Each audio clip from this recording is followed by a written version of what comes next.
He wrote some really dope books at a law school.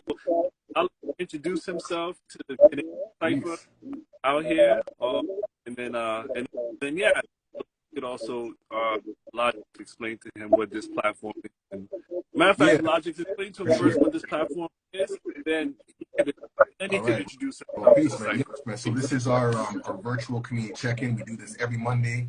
And it really started off during the time of COVID and the pandemic, and we wanted ways for people just to kind of connect and to build and do a check-in, because oftentimes in our community, we see people's and we're like, hey man, you good? I'm like, yeah, I'm good, I'm blessed, man, I'm blessed. But then, it just kind of stays at that surface level, we don't really go deeper and see how people are really doing and really trying to expand that. So we really want to create a space where we can just talk about different issues and different topics and just find ways to really create more and more deeper connections, especially using these virtual spaces and whatnot. I see this as a tool. This isn't the all means whatnot, but for now it's useful. And it's a useful way to connect while we connect on the digital, then we have our meetups, in the physical, you know what I'm saying? So that's really what it is, and that's Stolen from Africa. We've been working within schools, working with the young people to create spaces for knowledge of self and just history and identity. Because oftentimes, the schools don't really, teach that. So us as a community organization, we've been able to partner with the school boards here in Toronto to bring more of a balanced,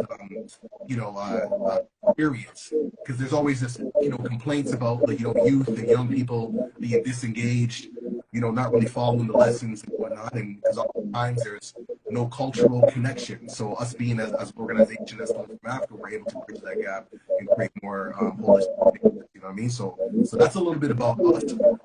I appreciate you, brother, for being here. I've been hearing a lot of great things, and I'm excited to just, soak in the knowledge, wisdom, and understanding. So please introduce yourself for the people there.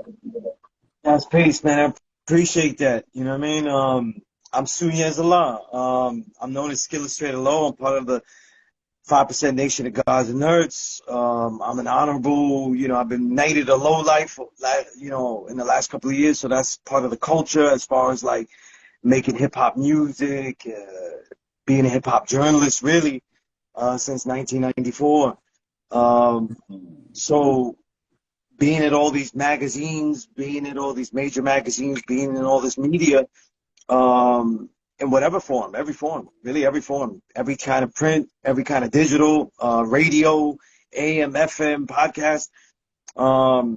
It gave me the wherewithal to communicate, you know what I'm saying? And those things put together allow me to communicate in the greatest form. And I know Born King, the greatest form I've ever had was the Law School of Mecca, you know what I mean? And being able to teach the youth, when you teach at a law school in Mecca, you're not teaching a choir. You're not teaching people that already agree with this. It's a voluntary school. So anyone in the community can come in and get what they need, particularly the youth, which is literally a youth center. So what I teach there is this knowledge of self, this supreme math, supreme alphabet, 120 lessons, but it's in my own design course. That way, anyone that walks in, whether they deal with this knowledge of self and say, I'm the true and living God, I'm the true and living earth, they're going to get some type of knowledge. They're going to get some type of tools to engage, even if they say, what Sunez is talking about is crazy. I can't see myself as that. You know what I mean? And they have their own decision, but they have tools. And as a teacher, I think that the most important thing that any teacher can give a student is not just information, because even the information that a teacher gives out has to be shown and proven by the student. So the most important thing that a teacher can give is actually the actual forums to express themselves. You know what I mean? Forums where they say, what can they do with this? Can I try this? Can I do that? And this is where I have certain mantras. I use certain things that I say, like I tell the student not to believe anything I said, because I didn't believe anything. My enlightener, my educator that taught me the knowledge of self, he really recently returned to the essence. And he used to tell me, don't believe anything that I tell you in here. And everybody would be dumbfounded. Now, in my head, I was like, I ain't believing anything you say anyway. You know what I mean? And he said, if you want to be here where I'm at, then you're not going to believe whatever it is that's told to you. You're going to show and prove. And that's why I say, I tell the students things like, bathe yourself with belief. You know, find the things that you're relying on that deal mostly with things you don't really know about, but you're relying on. Like, let's say certain jobs you do. Most people, it's for us 5%ers when we teach the young, and usually the easiest way to start out is their diet. This is something that they actually put inside their body to give them fuel and energy, but they know the least about it. You know what I mean? They don't know anything. They don't read the back of the ingredients. They're all about the front, you know? And when I say tell students to bathe themselves of belief, this is where I'm telling them to start most of the time, though. What foods are they eating, though? Do the knowledge to how the foods feel when they're in them.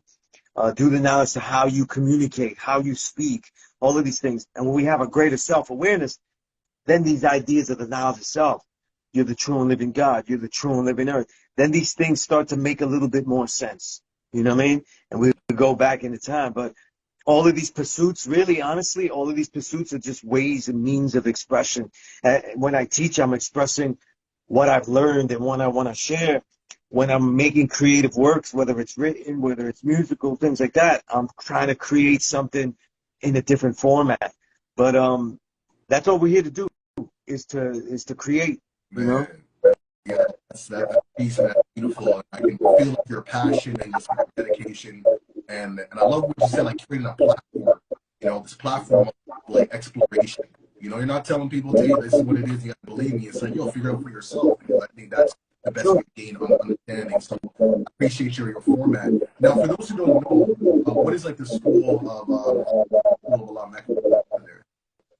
Allah School of Mecca is in Harlem, New York City, so it's uptown. It's literally, if you know about the world famous Apollo Theater, it's literally down the block and over a block, you know? That's why Nas says school by the Apollo, right? And for us, the 5%ers, the nation of gods and earths, that was our first school. So when Allah the Father, when he left the Nation of Islam and he said, listen, whatever I learned there has to be actualized. If it says that the black man is God, and then I identify the black man as the original man, and who those original men are, then that black man that is God has to be God right now. Not later, not tomorrow, not when there's a prophet, not when we have Dianetics, not when we have any of these things, but right now. And that's what he did on the street, and he was teaching the youth. And over the years, as he taught the youth from 1963 to 1969, right, what he was doing was amassing so many youth that he made connections also positively with the community and also with the political community. So in this case, with the school was given to us by Mayor John Lindsay at the time. He saw the things that were being done. He had dispatched deputy mayors throughout all the boroughs, and the deputy mayor, Barry Gartha, saw what he was doing. And he realized that, wow, you're doing really positive things. And he gave us that storefront and that land.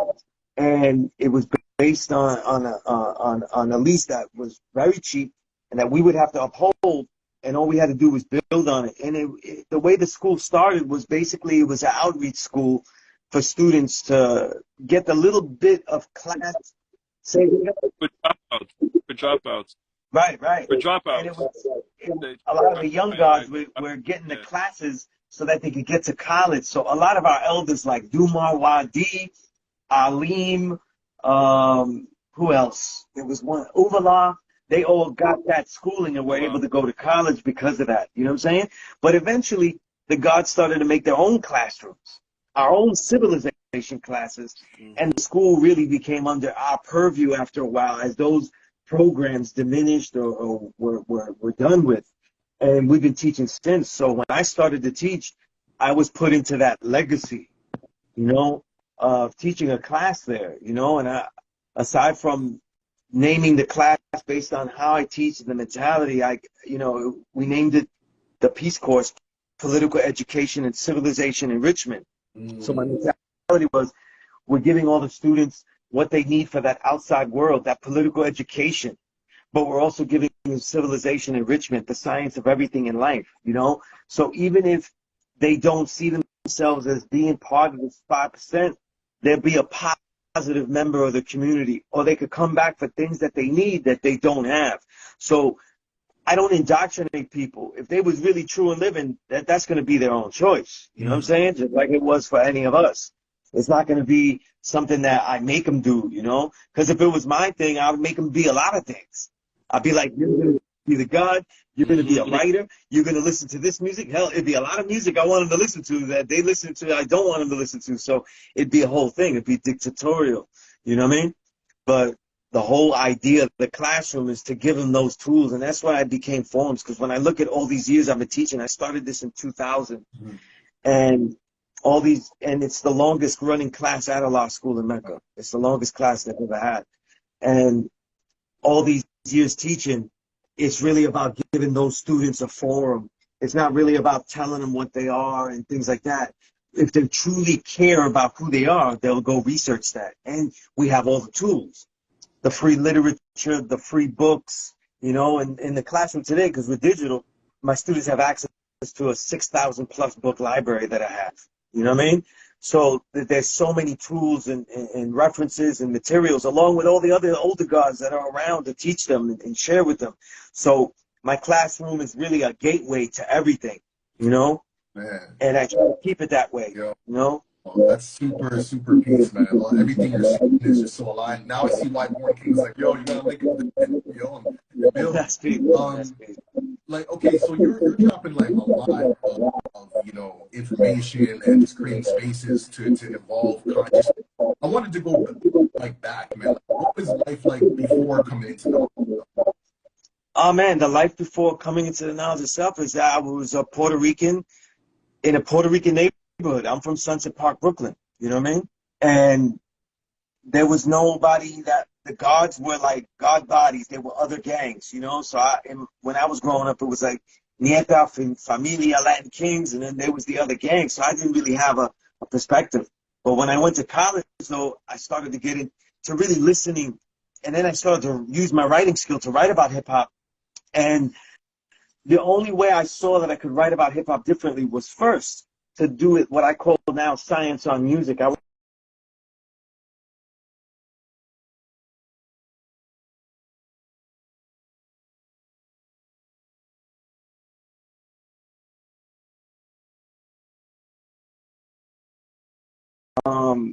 I started to listen to the lyrics, and other 5%ers were saying things.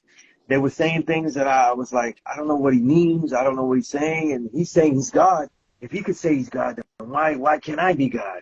And I eventually met one of the great writers of the time that I was coming up with, the God Day Son, who wrote in, Village Voice and all these other places. He basically wrote in all the magazines that I didn't write in yet. So we was conquering from all the other angles and shit. And he brought me to the school because I didn't know there was a school. You know, my consciousness was learning that I was a Puerto Rican, learning that we had African blood, indigenous blood, that we were oppressed, and that we were a colony. And so I was on the other side of Harlem, learning about salsa, learning about the musical history, you know, tapping in with things that we were assimilated against. And so now I'm going to the other side of Harlem with the God, and I was immediately embraced. I thought I wouldn't be. And they told me that the original man is the black, brown, and yellow. And I was like, wow, you know what I'm saying? You know, right. Why the original man is the original man, you know, and why we're all connected. You know what I'm saying? And God, not to cut you. And some brothers have asked me, as soon as a 5% Caucasian, he looks like white. Why is he a 5%? And I'm a white man, I'm not a 5%, or I'm not God. And these are some of the bills. They'll be like, he looks white like me. How comes he's God?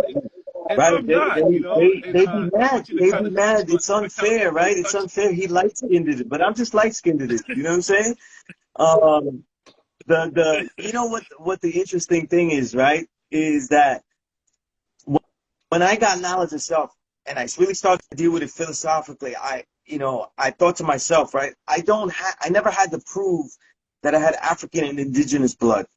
I see it in my history. I see the indigenous history easily. That was never a problem. Never a problem with the gods and the elders that had it, though. But with the populace that doesn't understand and deals with everything with the phenotypical eye instead of the genotypical wavelength. You know what I'm saying? They might see me light-skinned, you know what I'm saying? And they'll ask, like, why is him? How come I can't be? And it's like, one of the most important philosophical questions that I started to think of as I started to teach was when we deal with this knowledge, though, would this knowledge be acceptable to us if it was us that was the devil that had ruined the world, and they were the ones that had made the world righteous and were right and exact? Would people still deal with the knowledge? And that was the first thing I thought of. You know what I'm saying? And a lot of people, especially whites that come around me that get, because I taught white people before. You can't be at the school for 23 years and not have white students come in. You know what I mean? And teach them. Mm-hmm. And one of the things is that when we start to look at the history, what a white person really has to ask themselves, though, is that what is original, what is indigenous, goes beyond what you just see. And what they were taught to just see is how they were taught to oppress. You know what I mean? They never looked at the culture. They never looked at the way that we were living our culture. And they never looked at what they did to oppress that culture. So, like, when a person looks at me, though, they see there's a lot of history that they're looking at. They're looking at a long indigenous history. They're also looking at one of the few original peoples whose actual oppressor was already half original. In other words, they were mixed with black and they were mixed with white, the Moors. You know what I'm saying? Because the Moors had conquered Spain and made them a viable civilization. They were already corrupt, you know what I mean? And made them a viable civilization. And once they were made viable and mixed with that blood for over 700 years, then those certain Spaniards decided to overrun them and take over in the name. And that's why even today in Spain, though, there's always this quieting of the indigenous roots, that Moorish root of the culture, you know what I mean? And that break between the northern and the southern south of Spain. And I think that when in these day and times, after a generation that hasn't gotten the knowledge of self properly, right? Because I feel like in this generation, a lot of the young know have become great scholars in categorizing what they see and not analyzing what is. And that's where you get birth of certain organizations like FBA, you know, Foundational Black Americans and things like that, where they'll see their brother that is American, Black American, that looks like you, and he'll be okay. But another brother that looks just like you, that isn't American, is not right and exact. So if that's able to be done, then someone like me, though, is way off base. Someone like me is way off base, though, because now I'm saying, listen, I have really direct, you know, Arawak lineage. You know what I'm saying? These are things that are very easily traceable in my history. But these are also things that they don't respect. And they have taken the lack of science. Like, we're always talking about scholarship and black scholarship, right? Because that was something that was really big in the late 80s, right? We were all getting check into Diop's books. We were getting all of the entire Sertima collection is necessary, right? And we were going into all of these things. And it was Sertima himself that was saying that there were original people here, the indigenous, and there were other Africans coming over, and there was a blend of those. Right. You know what I'm saying? But now we see, like, nobody ever read those books. The indigenous people here, the Native Americans here, they'll argue with you and they'll say there were no Africans that came here. It was just the Europeans. So now what they do is they take away their own credit and the Africans' credit of being able to sail, just so they can separate from the African. Because if the African didn't come, that means you didn't go either. You know what I'm saying? Only the white man knew how to travel. So that's what you say there. And I've told Lakota Indians this. I've told other Indians, why are you doing that? And then the African is saying, like, look at the indigenous, though. That's really us, though. And they separate from the other indigenous. You know what I'm saying? Not realizing that the original man has traveled for hundreds of generations to different places and have developed different phenotypes in different places. You know what I mean? And then when you see a reemergence of them, that's where you see all of this happening. And this is nothing that these people take into account. And their leaders, the Tariqs and all these FBA leaders, they know this history. And they know that this history was well taught so they could teach it the way they want to, what is most advantageous to them. And so now we're fighting for who deserves a reparation of money that will be devalued very soon. You know what I'm saying? And it's like, you know, if we're going to do oppression Olympics, there are things that certain people need first, right? But it also has to be in the case was that other people have been oppressed too, right? So if we give reparations that, well, to me, they should be things like actual assets, actual real capital, you know what I'm saying? Land, plots of land, you know what I'm saying? These are things that people should get. Then we should also open up the door to a legacy of reparations, right? So then the people of Puerto Rico should have a decolonization effort, right? To decolonize them. You know what I mean? But see, you can't do all these things. You can't do all these things. They don't want to start all these things because it opens up a can of worms. You know what I mean? So we have the people that are just fighting for just a couple of extra bills that'll be devalued. They give every brother in the hood $100,000, though. That $100,000 will buy nothing. That's just basic math. You know what I'm saying? That's just basic math. I mean, we grew up with 99-cent stores, right? They all of a sudden had to be 2 99-cent stores, right? Once they had like 5 of them on the block, right? Now we selling shit. This is a $5 store because the $2.99, this shit ain't working for us anymore, right? So it's all of these things. But, you know, I expected all that when people see me, because when I got the knowledge of self, I wasn't sure if I would be accepted. And I was brought with people that was telling me, like, they didn't even bring that up. But I wasn't sure.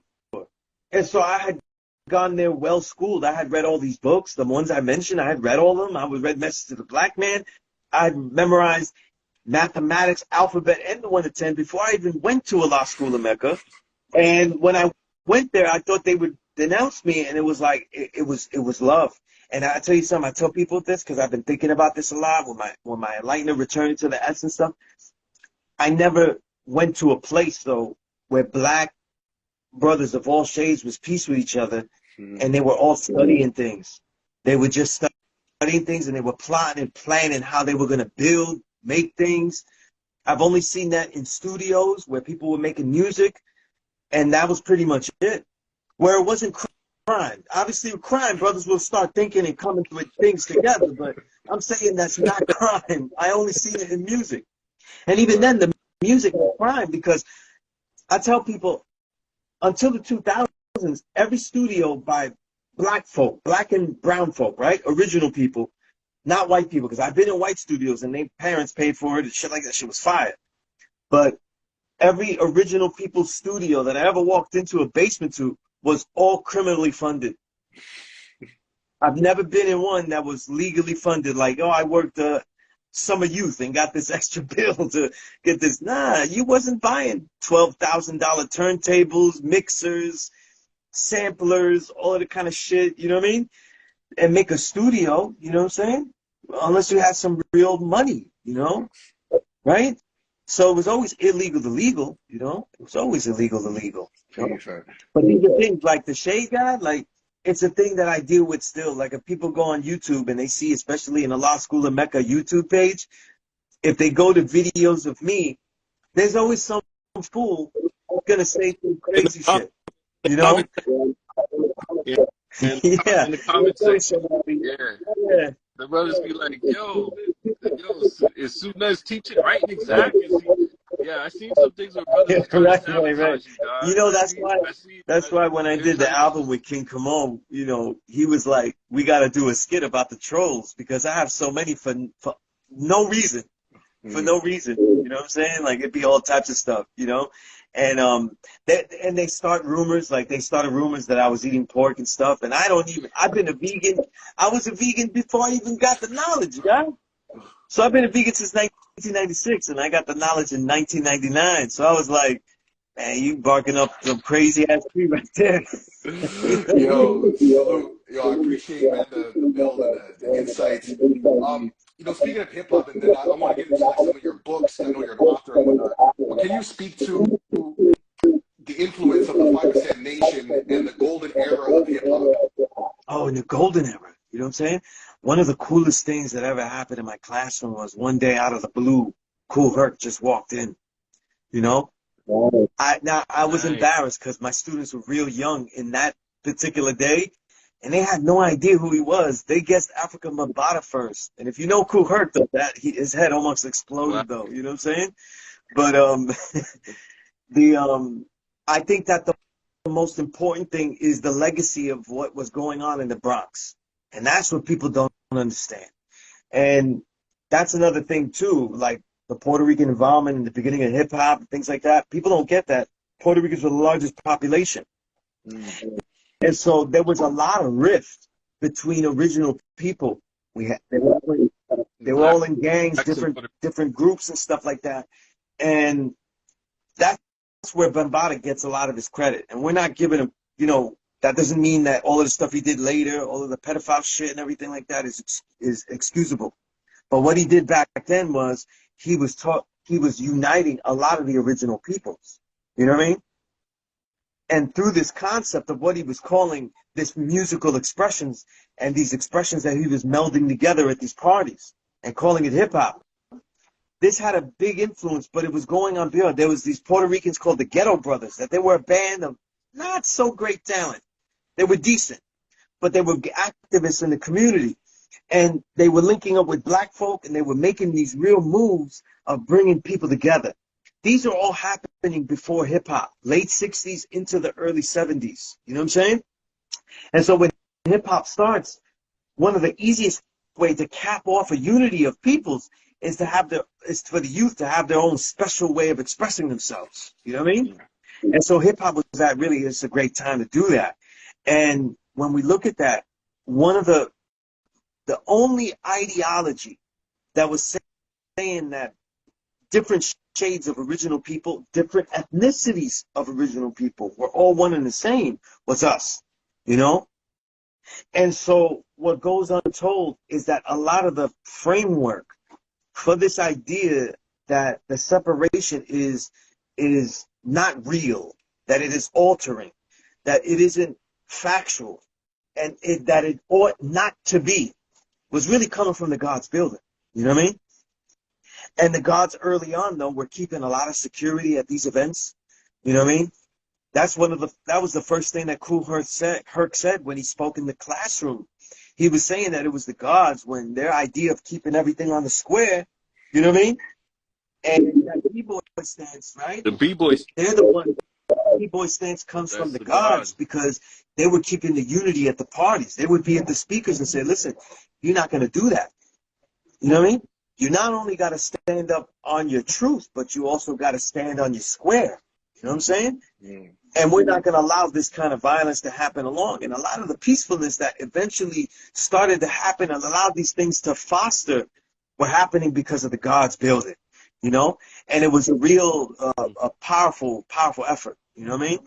And as we go along, a lot of the early MCs that really had no notoriety, they were 5%ers. Raheem, you know what I'm saying? All of these MCs in the early days, they were building, and they had knowledge of self, and they were infusing it. You know, Sha Rock had knowledge of self. That's why her name was Sha Rock in the beginning, Sha. So a lot of these MCs had knowledge of self, and there's a lot more. I don't say who sometimes, because that's their history, and they didn't want to share it. But when they're around the guys, they were like, yo, we used to deal with the knowledge back then. It was like that, you know? And that's their own personal thing. But the consciousness, if we could use a word like that, the consciousness of the community was really that knowledge of self, that, listen, you're going to be around here, understand that it's not just the way that they treat us that makes us the same in many ways. It's our own culture.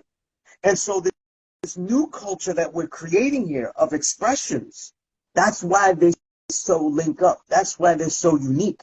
That's why we're able to add on with them. And we see it, right? A lot of these B-boys, they never seen no capoeira.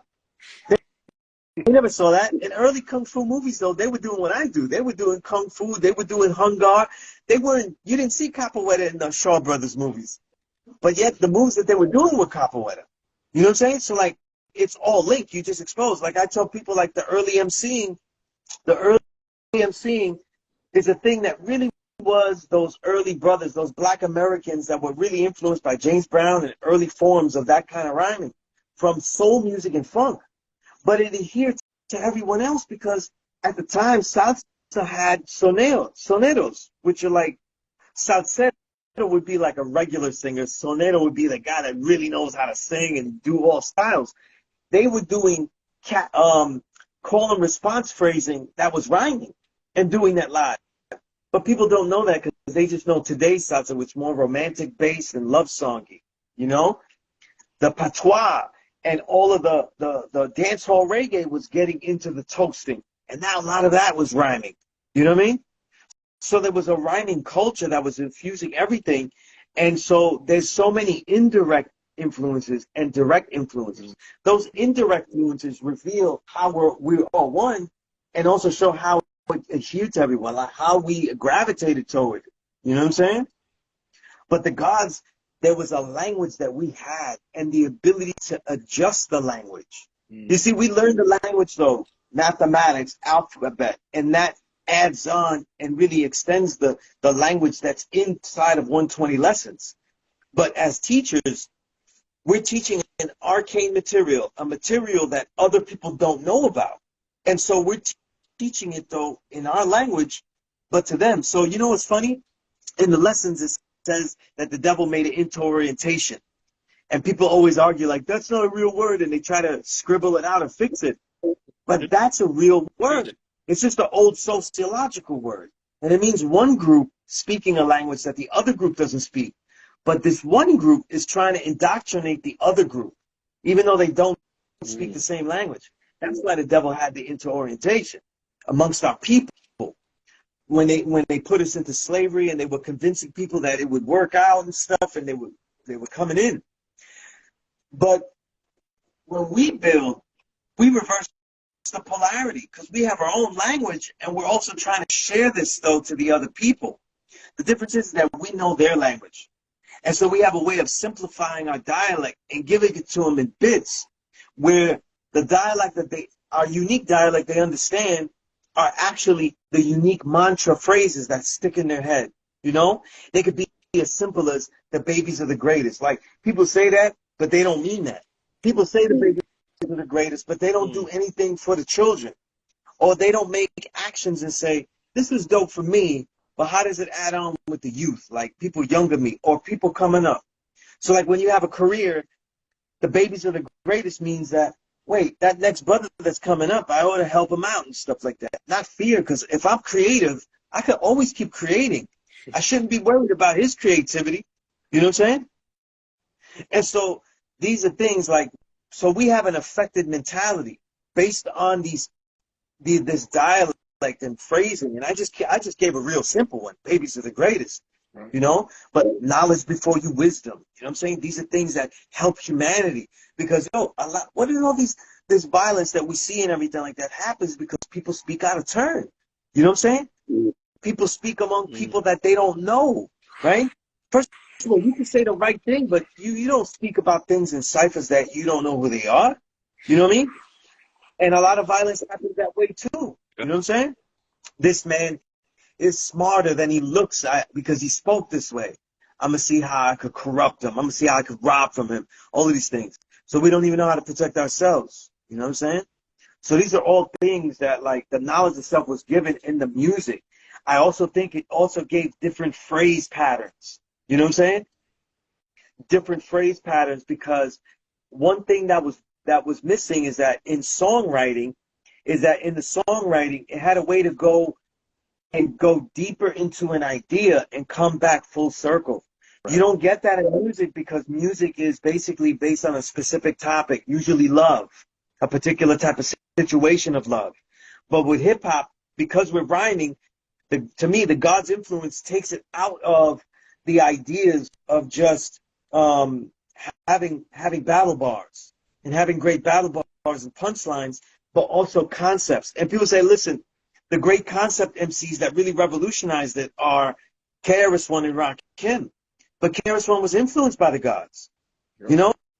And I know that from personally building with him. You know what I'm saying? Personally influenced. So a name like Knowledge reigns supreme over nearly everyone. The way that he was speaking, the way that he was, a lot of his songs are really just builds. They have like a sequence to them. Yeah. And this is a sequence that we were speaking like in the street. You know what I'm saying? This sequencing of taking people through a story or not a story and then bringing it back to a higher level and then bringing it back down. This is sequencing and patterning of speaking that we had brought. You know what I'm saying?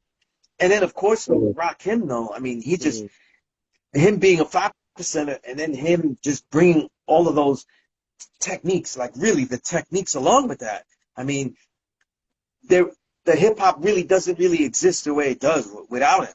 There's a lot of superstars, you know, and I won't give any examples because I don't want to make a hot take out of it. You know what I'm saying? I'll leave that on my own Twitter.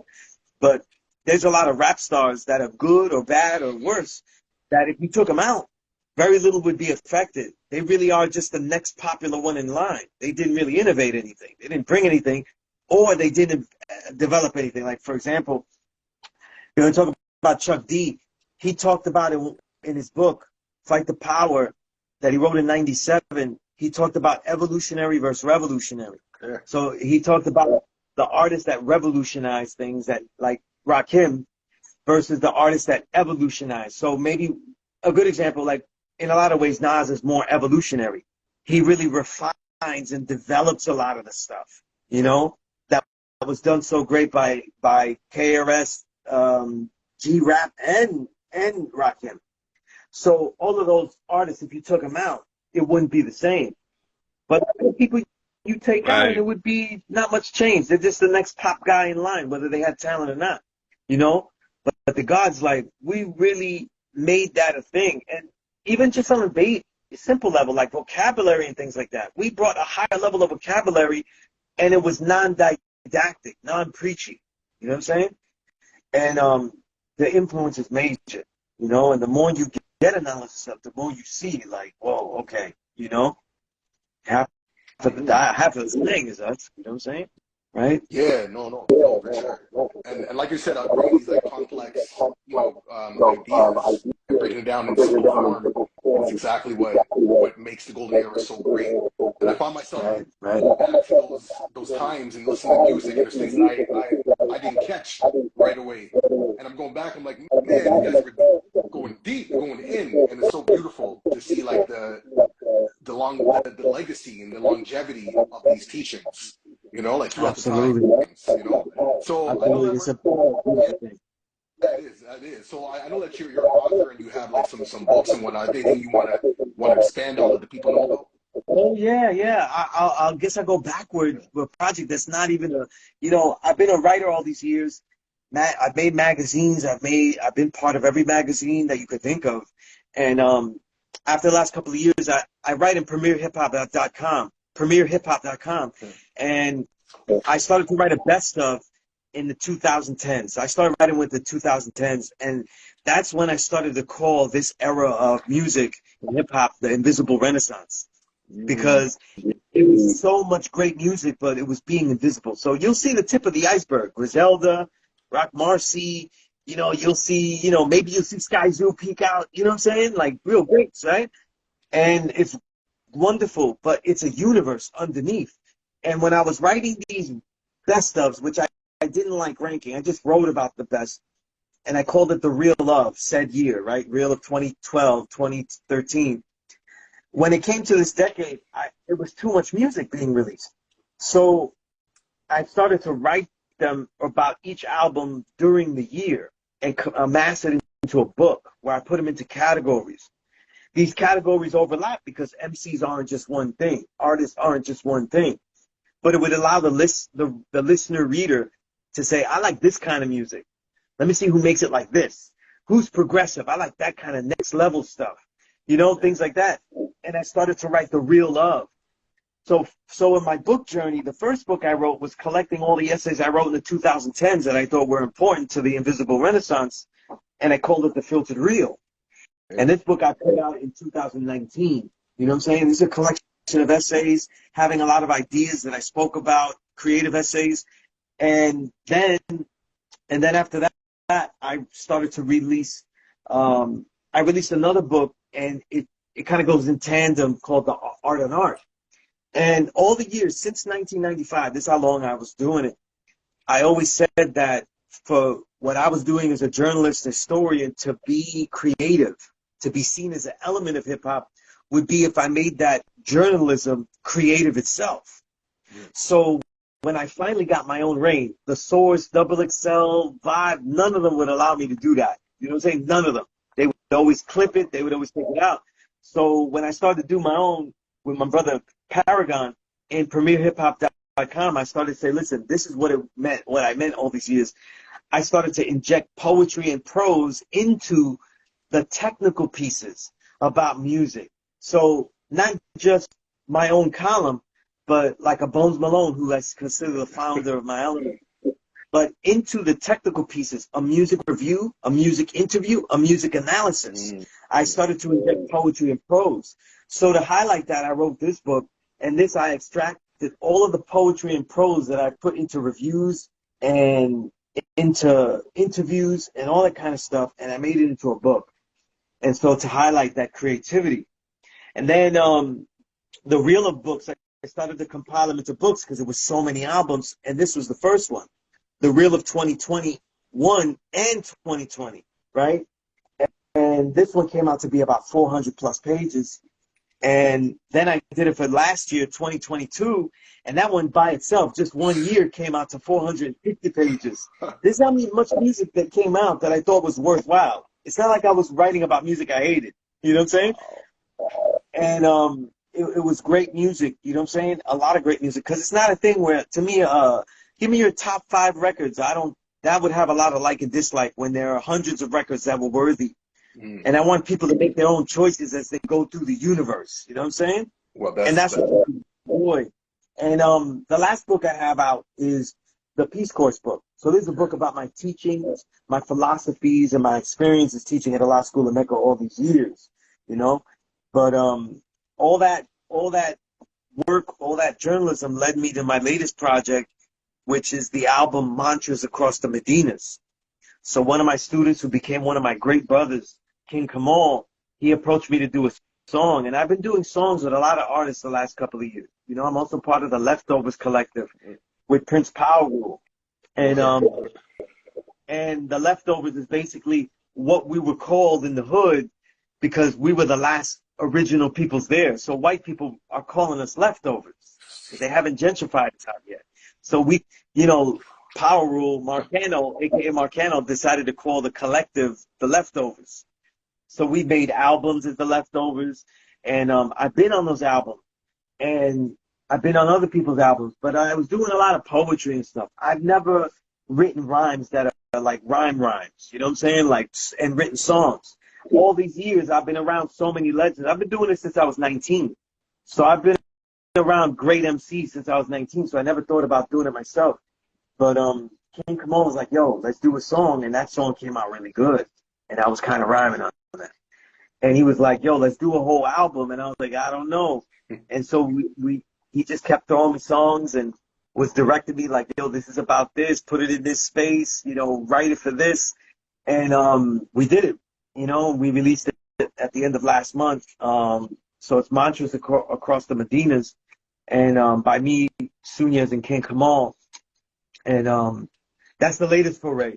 You know what I mean? So I'm just tapping into all the elements that I can add on with, you know? So yeah, it's a lot of stuff. No, that's beautiful. And I like how everything you shared goes back to what you spoke about, creating a platform for exploration. You know, so when you're talking about you have all these artists that you have to review, and you couldn't leave anybody out, over 500 pages. It's like, here's the material, you'll figure it out after that. You know what I mean? So, right. That's super blessed. Right. Before we close, you know, we're about to wrap up in a couple minutes. I was wondering, I don't want to put you on the spot though, but I mean, maybe you got like a poem or something you may want to share, just kind of, you know, close us off with anything that you want to build with, man. I'd love to hear your little song. You know, that's peace, you know what I mean? I guess, you know what? I guess I'll show like some of the stuff that I was doing here.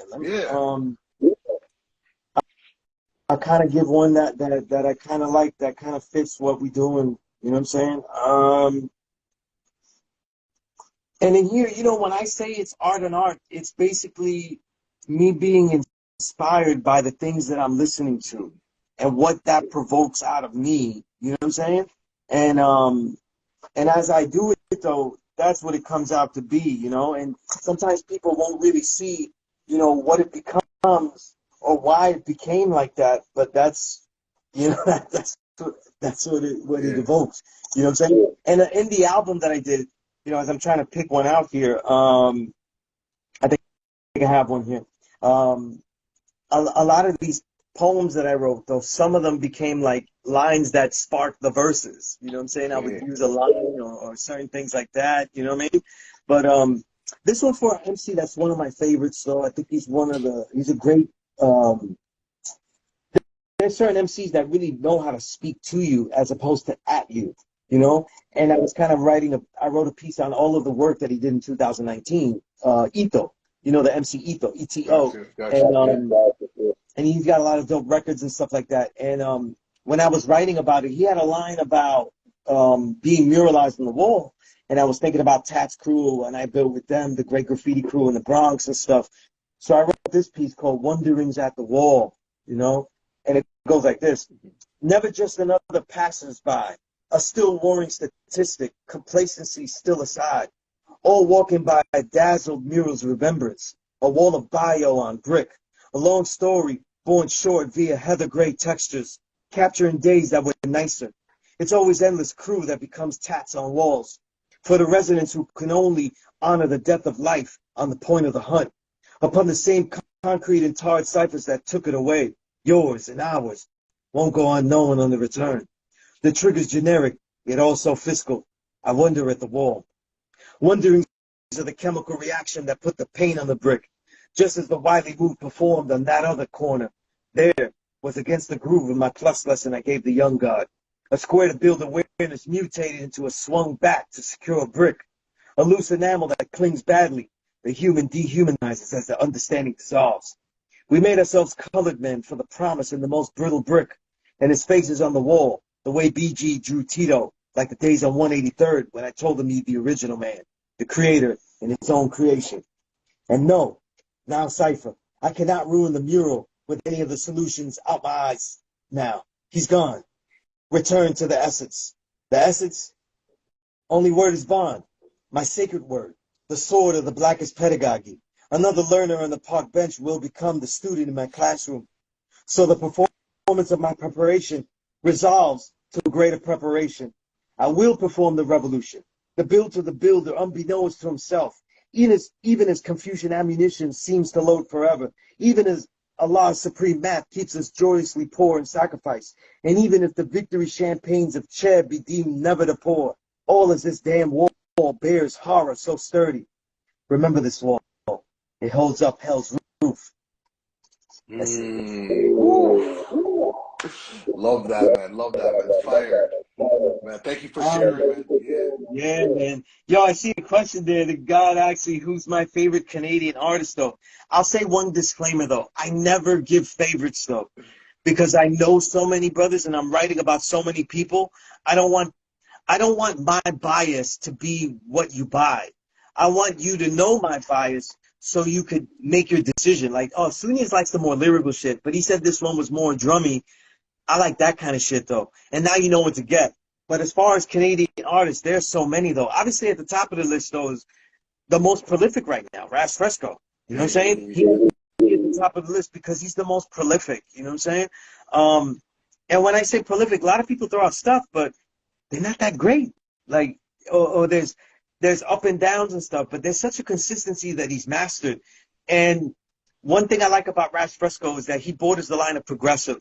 A lot of his stuff has a lot of unpredictability to it. You know, and that makes the music fun, you know what I'm saying? But there's a lot of other guys, you know what I'm saying? Daniel's son is really dope. You know what I'm saying? I like his voice projection. I always talk about his voice. It always goes over the beat, you know, like it's over the beat. You know what I'm saying? And there's a lot of other guys. I know I'm missing stuff. I think, am I wrong? Is it A-Sun Eastwood? I think he's out there in Canada. He's really dope, too. I love his voice, too. You know what I'm saying? You brothers from Canada have a certain accent that you have, and it comes across on the record and when you talk, and it sounds dope on the record. People don't really catch it, though. It's a very subtle accent, you know what I'm saying, that y'all have.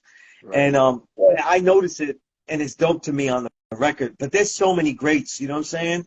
I can't even think of them all just off the cuff, you know what I'm saying? I'm just thinking about who I just recently was writing about and things like that. And that's why Daniel's son is in my head, and I think he's great. You know what I'm saying? But I see disparaging the remarks about Raz, though. I'll tell you this, though.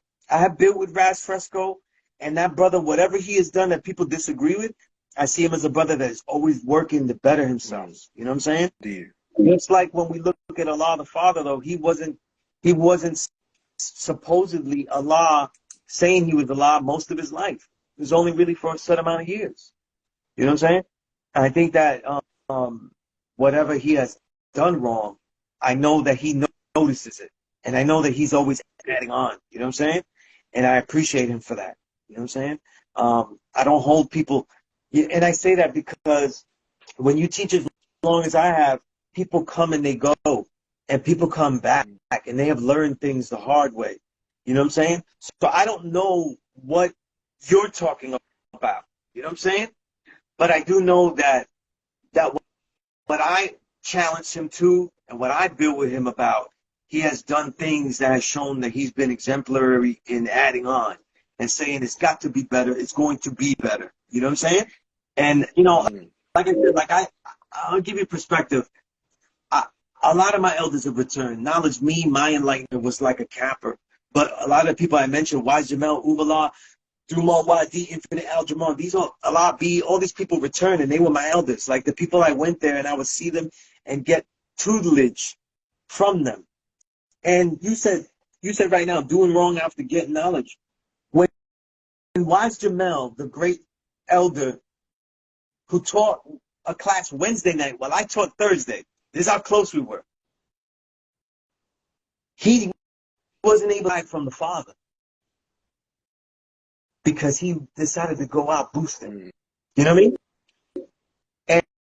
And he regretted it. And yes, he did things that weren't right and exact when I knew him. You know, whether they were using drugs, whether like doing, you know, small theft, things like that, whatever they had to do. And I'm not saying he was doing that, but they did certain things that weren't in the best interest of their own life, let alone other people, you know, and it's hard to actualize this knowledge. The knowledge degree says who's the original man. It says that the original man is God. And yet it's the father who left the temple actualizing it. And all those other people didn't. So when you get a knowledge of self, you know, you assume that you've made yourself a belief, right? You assume that you're the God now. You'll never make a mistake. You'll never do wrong. You'll never yell at anybody. So we got knowledge though. We've never yelled at anyone that didn't merit it. Everyone we yelled at deserved that. Everyone we were angry about. Look, I have children. I've been mad at my children after having the knowledge of all these years, and I regret it, right? So like after doing wrong, like what are we talking about here? You know what I'm saying? It's a learning process. And of course, I'm speaking about things I don't know what you're referring to personally, but I respect that people are willing to say that we can make mistakes, but we go out there and build. You know, every single Thursday, I have to go out and try to teach, and yet I know I am very aware of how much I don't know. And I have the goal to go out and teach a course. You know what I'm saying? Where any student can ask me whatever question they want. You know what I'm saying? So we all have to have some kind of daring, because this universe is the 21st letter, wisdom, knowledge. So you're going to go out there and not know everything, and still have to perform and get some knowledge while you're performing in a world of ways and actions, right? That you're not familiar with. You know? So, you know, I don't always want to be too harsh in applying, because we're not holy, we're righteous. You know what I mean? We're not holy, we're righteous. Something, and that was taught to me from the beginning. You know, see, perfection does exist, though. Perfection doesn't exist as saying I'm perfect. You see what I'm saying? But the original man has no said birth record. So that means that perfection is what? Constantly elevating and always happening. You know, and ever increasing. That's what perfection is. So we are always in perfection, though we are never perfect, because at any moment we can always build anew and greater. But mathematically, perfection is this right here. The ability to perfect ourselves is what perfection is. And that's what we're in. That's what we live. You know what I'm saying? Right? That's why sometimes, peace to the God divine, that's one of the greats. You know? I don't even use the word strive because we're already in it. You know what I'm saying? But I don't know what that brother is referring personally to Raz Fresco. I can only speak to what I know. And I know that I know a sincere brother that whatever he's doing, he's always trying to do it to his greatest ability. You know what I'm saying? Because I've heard people make mistakes though, and they were very well-meaning, and I have to get in between people and say, listen, you're my brother, He just very well-meaning. He did it the wrong way, but you know what I'm saying? But they're both my brothers. You know what I'm saying? Right? Mhm. So, you know, that's all I could say to that. You know what I'm saying? I can't really say anything else, you know? Man, I appreciate your response. It's exactly the way of how like a true educator would frame it, and keeping that open platform where we can explore and really understand each other, and knowing that as human beings, you know, our path isn't always linear. You know, there's going to be ups and downs and whatnot, but how do we handle each other with care? How do we have that brotherly love, that sisterly love to empower each other? You know, it's Yeah. easy to point fingers, right? One thing, you know, in my classroom, I started my classroom. It was very unorthodox among the nation because I was focusing also on teaching reading, writing, communication skills. Because these were the skills that I used to elevate. This is what has been my bread and butter. And one of the aspects of communication skills is not just how we deal with the 10%, the bloodsuckers out there that we identify, the 85 who are inconsistent, neither good nor bad, but they are inconsistent. But also how we deal with our brothers with the knowledge. You know what I'm saying? And that's something that we also have to learn too, like how we deal with brothers that have the knowledge. That's why it's important that we have like a way to communicate with each other where we don't just interrogate people, but we respect and are really interested in people's legacy. Like, what did you do, God? Like, what have you done? You know, instead of be like, yo, what's today's math? And just yelling at him. You know what I'm saying? Right? So these are all things that are part of the communication skills. Because I think a lot of the rift that I've been having to mediate between has a lot to do with that. Has a lot to do with that. Especially like artists. A lot of artists will be like, yo, I deal with this knowledge, but, you know, people come at me, you know, disrespectfully because people will go to artists and expect them to quote the math like that's a song. You know what I'm saying? Like, you could tell a guy, yo, do your rap though. Okay, he's an artist though. But this is different. That's not the same thing. You know what I'm saying? Right? But they treat it the same, you know? They treat it the same. And if we do it to ourselves, we can't get mad if other people do it. You know what I'm saying? So we have to know how we communicate amongst each other too, you know, as brothers. You know, we're like more in as brothers because of a shared knowledge that is most high. You know what I'm saying? That means something, you know? Right? Man, well, today was an incredible build. Thank you for sharing space with us, your knowledge and understanding. Thank you. I'm sure It's an honor. we'll have other conversations. Venture indeed, man. Shout out Warren King for making the link. And this was incredible. Like, Absolutely. love everything that you're about. I wrote down the links for your books. I'm gonna make sure I'm gonna cop them and support and get the knowledge there. So just thank you, man. Man, Appreciate it. man, I really appreciate that and appreciate the time you take, you know, because I've been doing analysis of what you do, and I love it. It's dope. It's what the people need, though. You know what I mean? So it's great that they could tune in and get some add-ons from something positive. That's it, man. Peace, yes. And we do this every Monday, 11 a.m. Eastern time, right here, SFA Community, you good fam, virtual check-in. Peace, everybody. Hope your Monday's off to a great start. You know what I'm saying? We're up, ready to go. And enjoy the rest of your week. And we out, man. All right. Peace, brother. Peace.